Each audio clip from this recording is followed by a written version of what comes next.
छत्रपती शिवाजी महाराज आणि छत्रपती संभाजी महाराज यांच्या पाठीमागे रणरागिणीसारखी लढणाऱ्या आणि मोगलांपासून मराठीचे संरक्षण करणाऱ्या ताराराणी कोण होत्या, आज आपण पाहूया. महाराणी ताराबाई 1675 ते 1761 ह्या छत्रपती राजाराम महाराजांच्या दुसऱ्या पत्नी आणि छत्रपती शिवाजी महाराजांचे सरसेनापती हंबीरराव मोहिते यांच्या कन्या होत्या. तर छत्रपती ताराराणी भोसले यांचा जन्म 1675 साली झाला. ताराबाईंचे लग्न छत्रपती राजाराम महाराजांशी 1683 ते 84 सुमारास झाले.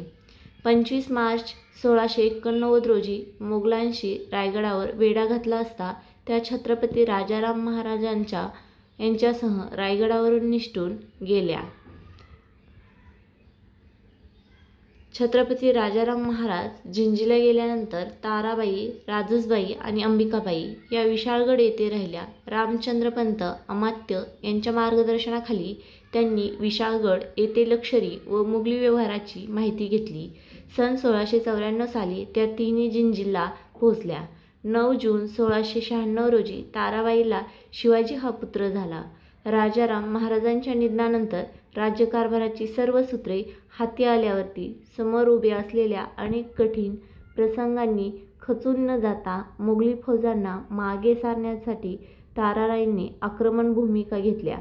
मराठेशाहीतल्या मुत्सद्यांना काळाचे गांभीर्य समजावून देऊन शेवटपर्यंत या सगळ्यांबरोबर एकजुटीने राहून तिने शत्रू थोपवून धरला. लष्कराचा आत्मविश्वास वाढवला. मोगलांना कर्दनकाळ वाटावेत असे कर्तृत्ववान सरदार त्यांच्यासमोर उभे केले. दिल्लीच्या राजसत्तेवर स्वतःचा असा धाक निर्माण केला. मराठ्यांची खालावलेली आर्थिक परिस्थिती उंचावण्यासाठी तिने मुघलांवर स्वाऱ्या करून चौथाई आणि सरद्यामुखी गोळा करून आर्थिक बळ वाढवले.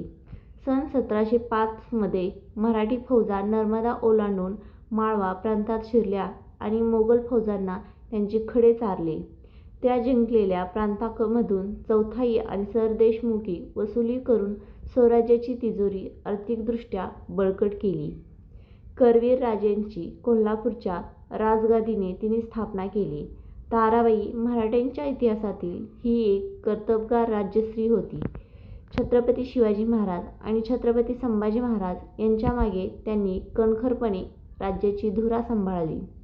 सरसेनापती संताजी धनाजी यांना बरोबर घेऊन मोगलांना सोडो की पळो करून सोडणारी ही एक रणरागिणी म्हणजेच महाराष्ट्रातल्या कर्तृत्ववान स्त्रियांमधील एक मानाची पान आहे.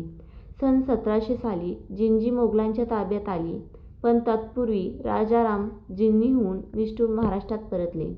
ताराबाई व इतर लोक मात्र मोगलांचे सेनापती जुल्फिकार खान यांच्या तावडीत सापडले, पण जुल्फिकार खानने सर्वांची मुक्तता केली.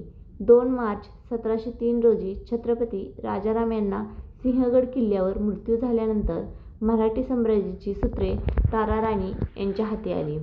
त्यांच्या सैन्यामध्ये बाळाजी विश्वनाथ, उदासी चव्हाण, चंद्रशेखर जाधव, कान्होजी आंग्रे आदी मादबद्दल सेनानी होते.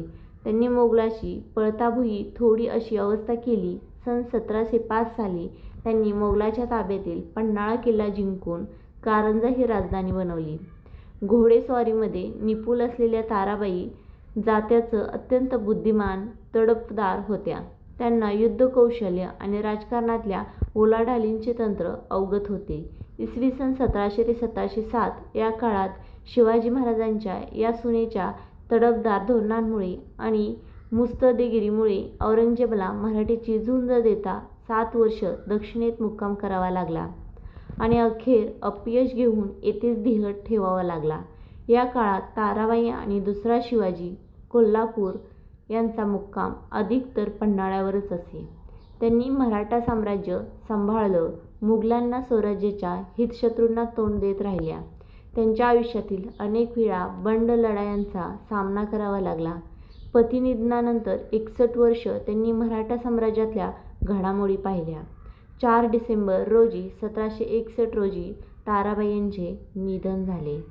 इथेच आमच्या महाराणी ताराबाई ह्या स्वर्गवासी झाल्या. महाराणी ताराबाई यांना आमचा